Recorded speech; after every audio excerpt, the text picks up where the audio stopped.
Di sini akan menganalisis visi misi Untirta serta sasaran, tujuan, dan analisis internal maupun eksternal Untirta.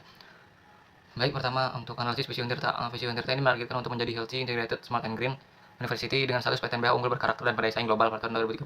Rumusan ini juga cukup jelas dan menggambarkan arah jangka panjang yang ingin dicapai. Visi ini juga menggambarkan keinginan Untirta untuk menyeimbangkan aspek akademik, lingkungan, dan karakter manusia yang berintegritas. Pendapat menurut saya, visi ini menunjukkan bahwa Untirta sedang bertransformasi menuju universitas modern yang tidak hanya fokus pada akademik, tapi juga pada keseimbangan antara kecerdasan intelektual, emosional, dan ekologi. Visi ini juga ambisius, tapi tetap realistis karena didukung oleh potensi sumber daya dan kebijakan yang ada.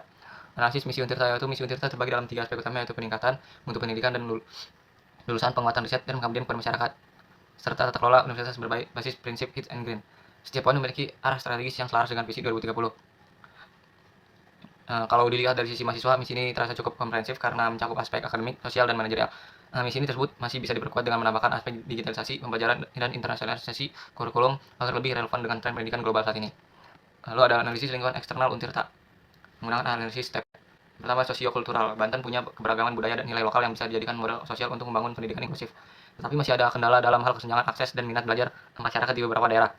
Yang kedua, ada teknologi. Kemajuan teknologi seperti AI, LMS, dan sistem digital membuka peluang besar bagi Untirta untuk mengembangkan pembelajaran daring dan riset. Tetapi tantangan utamanya ada di literasi digital dan pemerataan infrastruktur kampus. Yang ketiga ada lingkungan dan ekonomi. Kondisi ekonomi Banten yang berkembang memberikan peluang kerja bagi lulusan Untirta, tapi juga menuntut universitas untuk menghasilkan SDM yang cepat beradaptasi dengan kebutuhan industri. Yang keempat adalah politik dan hukum. Kebijakan pemerintah pusat seperti status PTNBH sangat mempengaruhi arah pengelolaan universitas. Stabilitas politik menjadi faktor penting untuk mendukung program strategis kampus. Yang kelima, kebijakan. Program nasional seperti MBKM memberi ruang bagi mahasiswa untuk belajar di luar kelas dan memperluas pengalaman. Meski hal utamanya itu adalah pendanaan dan kesiapan mitra. Yang keenam ada demografi. Bonus demografi menjadi peluang besar untuk menarik mahasiswa baru, tetapi persaingan antar perguruan tinggi juga semakin ketat.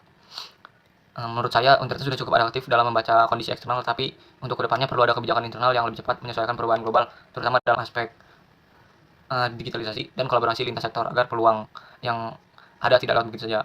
Lalu ada analisis lingkungan internal menggunakan 6M. Yang pertama ada MEN. Kualitas dosen dan mahasiswa terus meningkat melalui berbagai pelatihan, prestasi, dan riset. Tetapi beban kerja dan pemerataan kualitas antar fakultas masih menjadi tantangan. Yang kedua ada money. Pendanaan berasal dari pemerintah, UKT, hibah, dan CSR. Beberapa program CSR seperti dari BCA untuk penghijauan kampus menunjukkan adanya sinergi positif antara kampus dan dunia industri. Yang ketiga ada machine. Fasilitas teknologi seperti laboratorium dan sistem LMS sudah tersedia, tetapi optimalisasi penggunaan masih perlu ditingkatkan. Yang keempat ada metode. Standar operasional prosedur SOP diterapkan di banyak bidang termasuk akademik dan administrasi untuk menjaga transparansi dan akuntabilitas. Yang kelima ada market. Promosi Untirta mulai kuat melalui media sosial, publikasi ilmiah, dan kerjasama internasional. Meski masih perlu lebih gencar agar reputasi meningkat di tingkat nasional dan global. Yang keenam ada material. Sarana dan prasarana fisik kampus sudah mendukung, namun beberapa fasilitas masih butuh pembaruan agar sesuai dengan kebutuhan mahasiswa masa kini.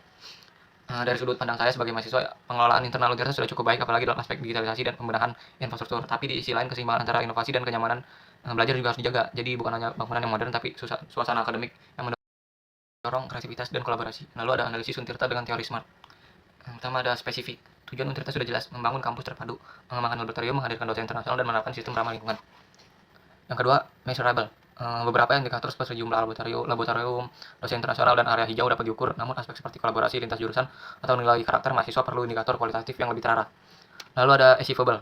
Program Untirta cukup realistis karena sudah sejalan dengan potensi yang dimiliki, seperti dukungan pemerintah dan sumber daya manusia yang berkembang. Lalu ada relevan. Fokus pembangunan yang berorientasi pada keberlanjutan dan daya saing global sangat relevan dengan visi Untirta. Yang lanjut ada time bound.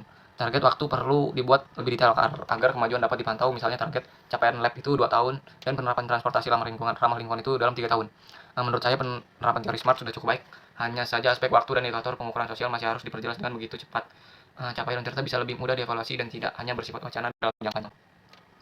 Lalu tujuan Untirta berdasarkan teori SMART dan teori U untuk Otto Screamer. Open Mind, membangun kampus terpadu untuk kolaborasi lintas jurusan dalam 3 tahun. Kedua, melengkapi minimal 5 lab modern dalam 2 tahun. Yang ketiga, ada menambah dosen internasional sebesar 20% dalam 1 tahun. Yang keempat, ada Open Heart. Yang pertama, menanam 1000 pohon dan memperluas taman hijau kampus dalam 2 tahun.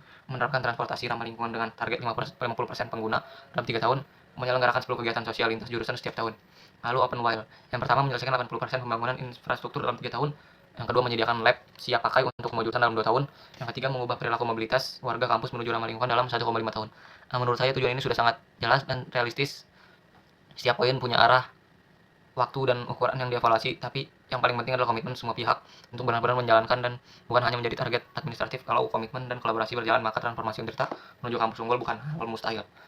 Jadi secara keseluruhan Untirta sudah punya arah strategis yang kuat melalui visi, misi, dan tujuan berbasis SMART. Analisis internal dan eksternal menunjukkan kesiapan menghadapi tantangan global, sementara pendekatan open mind, open heart, open wild menegaskan nilai kemanusiaan di balik strategi kampus. Jadi dari pandangan mahasiswa, keberhasilan strategi ini bergantung pada konsisten implementasi, komunikasi lintas level, dan partisipasi aktif seluruh akademika. Jika semua berjalan seimbang, Untirta bukan unggul di akademik saja, tapi juga menjadi universitas yang benar-benar sehat dalam arti menyeluruh, baik dari sisi manusia, sistem, maupun lingkungan.